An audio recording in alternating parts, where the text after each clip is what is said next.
উস্তাদে বলতেছে বাবা তুমি পড়ো, আউযু বিল্লাহি মিনাশ শাইতানির রাজিম।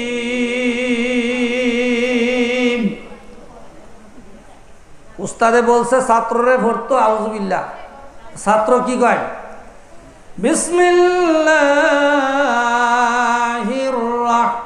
রাহমানির রাহিম। এখন উস্তাদ বলতেছে আলহামদুলিল্লাহি রাব্বিল আলামিন। ছাত্র গাউসাবাগ কি বলে আর রহমানির রাহিম। উস্তাদ বলে মালিকি ইয়াউমিদ্দিন। ছাত্র বলে ইয়াকা না'বুদু ওয়া ইয়াকা নাস্তাঈন। সুবহানাল্লাহ পড়ে। অর্থাৎ উস্তাদে যেটা কয় ছাত্র সেইটা কি পড়ে না। উস্তাদ কইছে আউযুবিল্লাহ, ছাত্র কো বিসমিল্লাহ। উস্তাদ বলছে আলহামদুলিল্লাহ আর ছাত্র বলছে কি আলহামদুলিল্লাহি রাব্বিল আলামিন আর রহমানির রহিম। এইভাবে তিনি 17-18 ভাড়া পর্যন্ত পড়ছে। আলহামদুলিল্লাহ কত ভাড়া? 17-18 ভাড়া করে ফেলছে। উস্তাদ রাগান্বিত হয়ে গেছে, ক্ষিপ্ত হয়ে বলে এই আব্দুল কাদের, আমি বলি একটা তুমি বলো আরেকটা, তুমি একটা বেয়াদবের ঘরের, তুমি একটা বেয়াদবের ঘরের কি বেয়াদব। উস্তাদ যখন ছাত্রকে বললেন বেয়াদবের ঘরের বেয়াদব, ছাত্র বলতেছে আমি বেয়াদবের ঘরের বেয়াদব না, আপনি হলেন আসল বেয়াদবের ঘরের বেয়াদব। উস্তাদ কয় আমি কইলাম হ্যাঁ বেয়াদব বা বেয়াদবের ঘরের বেয়াদব। সে যখন আমার উল্টায় বলছে বেয়াদবের ঘরের বেয়াদব, তাহলে এই ছাত্র আমার পক্ষে পড়ানো সম্ভব। এইটা আমার সহজভাবে তার বাবার কাছে একটু বিচারটা দিয়ে দিই আমি। এই আবু সালেহ জঙ্গি মুসা বাড়িতে আসেননি? আসি, একটু কথা আছে আপনার সাথে, বলেন। আপনার ছেলেটা যে আব্দুল কাদের দিয়েছেন মাদ্রাসায়, আমি তো বলছি পড়ার জন্য, আমি কই একটা হ্যাঁ আর একটা। আমি হইল উস্তাদ, হ্যাঁ হইল ছাত্র, আমি যেটা বলবো সেইটাই সে পড়বে, কিন্তু সেইটা না পড়িয়া সে অন্যটা পড়ে। এখন আমি তারে বলছি বেয়াদবের ঘরের বেয়াদব, সে আমার উল্টা আপনি হলেন আসল বেয়াদবের ঘরের বেয়াদব। এখন আমি উস্তাদ মানুষ, আমি আপনার ছেলেকে শাসন করলাম না, মানলামও না, কিছুই বললাম না, শুধু আপনার কাছে আমি বিচার দিয়ে দিলাম। কি দিয়ে দিলাম? বিচার দিয়ে দিলাম। গাউসাবাগের বাবা আবু সালেহ জঙ্গি মুসা বলে হ্যাঁ আব্দুল কাদের, তুমি উস্তাদের সঙ্গে বেয়াদবি করো, এইগুলি কই পাইছ?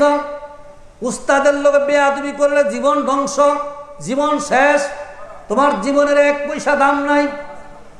বাবা আমি কি বেয়াদবি করলাম? করছো উস্তাদে বলছে পড়ার জন্য, তুমি না পড়া অন্যটা বলো। উস্তাদ রাগান্বিত হয়ে তোমার বেয়াদবের ঘর বেয়াদব বলছে, এরপরে তুমি আবার উল্টায় তারে কও বেয়াদবের ঘরের বেয়াদব, এগুলি কই পাইছো? বাবা উস্তাদ যে আমারে বলছে বেয়াদবের ঘরের বেয়াদব, উস্তাদে কেমন বংশের লোক বা কেমন বাড়ির লোক একটু জিজ্ঞাসা করেন। আপনি তো বেয়াদবের ঘরের বেয়াদব, আমি হইতে পারি না, আপনিও হইতে পারেন না। কেননা আপনি একটা গাছের ফল খাইছেন, খাওয়ার পরে চিন্তা করলেন কার গাছের ফল খাইলাম, কইতে আসলো এই বাগানের মালিককে। আপনি আস্তে আস্তে করে হাঁটতে লাগলেন, হাঁটতে হাঁটতে হাঁটতে হাঁটতে আপনি পাইলেন বাগানের একজন মালিক। মালিককে জিজ্ঞাসা করলেন আপনার বাগানকে এইটা?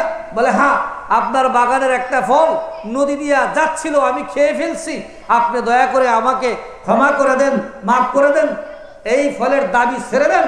তখন কি বলেছিল এই মুরব্বী? বলেছিল যে আমি ফলের দাবি ছাড়তে পারবো না। তাহলে কি করতে হবে? আমার বাড়িতে 12 মাস বাগানে কাজ করতে হবে। 12 মাস আপনি কাজ করলেন, রাজি হয়ে গেলেন। এরপরে আবারও আরো 12 মাস, এইভাবে 2 যুগ পার হয়ে গেল। শেষ পর্যন্ত আপনি মাফ চাইলেন যে আপনি আমাকে ক্ষমা করে দেন মুরব্বী, আমি তো আপনার ডিউটি পালন করেছি, আমি তো আপনার কথা রাখলাম, এখন আপনি আমাকে বিদায় দেন। তিনি বললেন, বিদায় দিব, একটা শর্ত আছে, যদি মানতে পারো তাহলে অবশ্যই তোমাকে বিদায় দিব। শর্ত কি? শর্ত হলো আমার একটা মেয়ে আছে, এই মেয়েটা বিয়ের উপযুক্ত, এই মেয়েটা হলো বুবা, এই মেয়েটা হলো অর্থাৎ কানে শুনে না, বয়রা, এই মেয়েটা হলো অন্ধ। এই মেয়েটা কি? অন্ধ। এই তিনটা শর্ত, তিনটা কথা বললেন। অন্ধ, তারপরে হলো বুবা, তারপরে হলো বয়রা। এটারে বিয়া করলে আমি দাবি ছাড়তে পারবো। মারহাবা করুন। ও বাবা, আপনি রাজি হয়ে গেলেন। রাজি হয়ে যাওয়ার পরে বছর করে যখন আপনি গেলেন, গিয়ে দেখতে পাইলেন আমার মা উম্মুল খায়ের ফাতেমা অন্ধ না, আমার মা অন্ধ না, আমার মা বুবা না, আমার মা কিছুই না, আমার মা অত্যন্ত সুন্দরী রূপসী।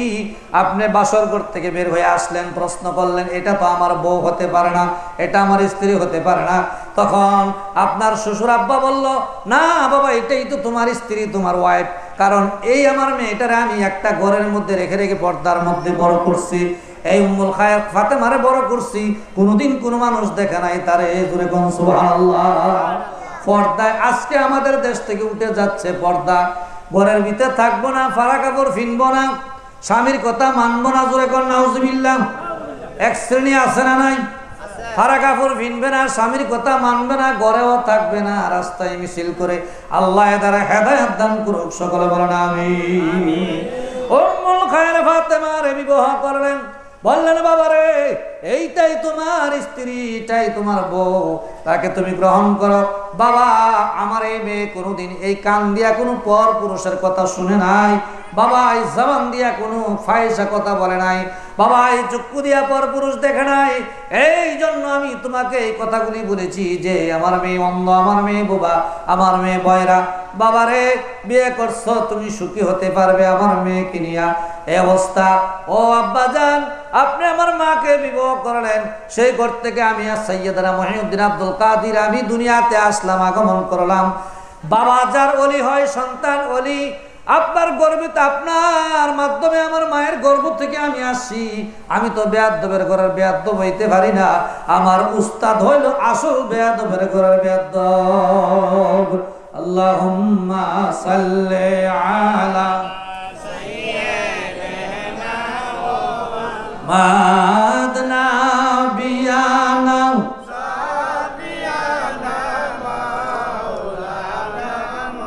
আম্মাদ নাবিয়ানা।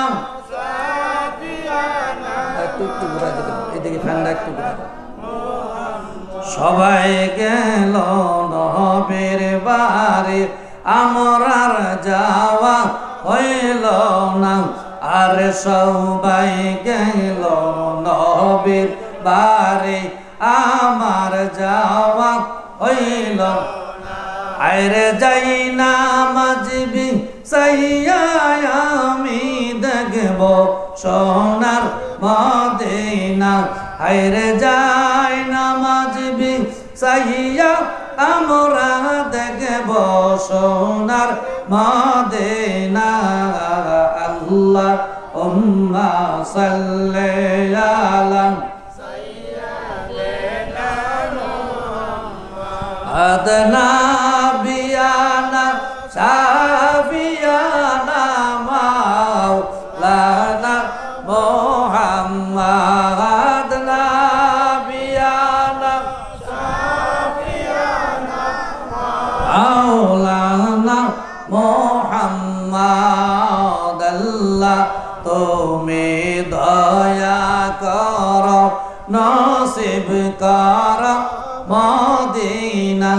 আর নবীজিকে নাদন কায়া কবর দেশে নিও না। আল্লাহুম্মা সাল্লি আলা সাইয়্যিদিনা মুহাম্মাদ নাবিয়ানা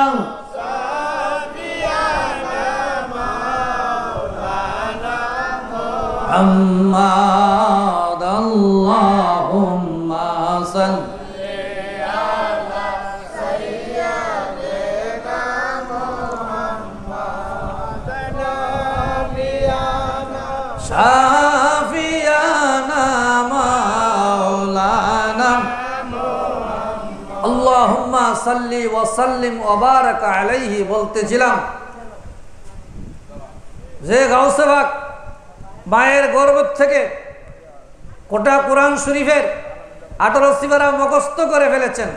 মা যখন পড়তেন উম্মুল খায়ের ফাতেমা, তিনি কোরআনে হাফেজ ছিলেন, হাফেজা ছিলেন।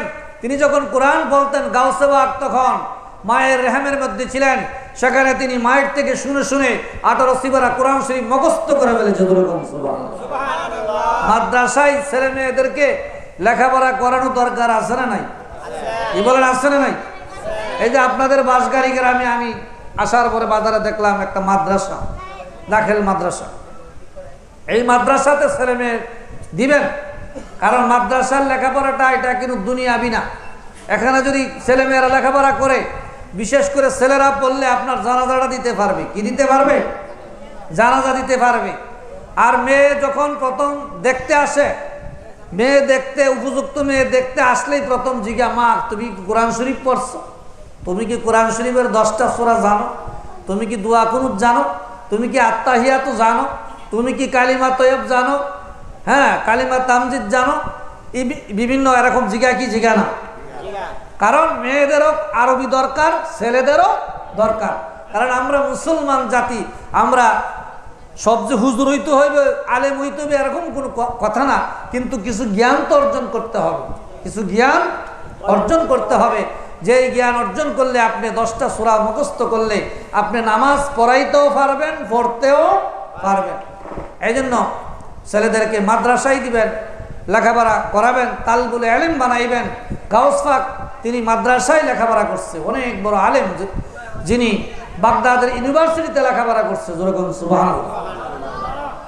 আবার যদিও অনেকে মাদ্রাসায় দেয় যেটার একটা হাত নাই, যেটার একটা পাও নাই, যেটার চোখ একটা নাই, তারপরে যেটা মনে করেন হ্যাঁ পাও একটা নাই, যেটা একবারে প্রতিবন্ধী, এটার মাদ্রাসায় দেয়। হ্যাঁ, আর যেটা ভালো এটার স্কুলে দেয়, ভালো যেটা এটার কই দেয়? স্কুলে দেয়। মাদ্রাসার মধ্যে দিলে যেখানে কোরআন শিখবে, হাদিস শিখবে, এই জায়গার মধ্যে দেয় একবারে যেটা পাও নাই, চক্ষু নাই, হাত নাই, হ্যাঁ ন্যাংরায় আডে এইটারে দেয়। আচ্ছা, এখানে কোরআন শরীফ পড়তে গেলে জ্ঞানের দরকার আছে না নাই? মুখস্থ করতে গেলে দরকার আছে, হাদিস কোরআন শিখতে গেলেও জ্ঞানের দরকার আছে। এই জন্য আপনারা সবসময় তালাবুল ইলম বানাইবেন, ছেলে মেয়েদেরকে ইসলামী শিক্ষা দিবেন।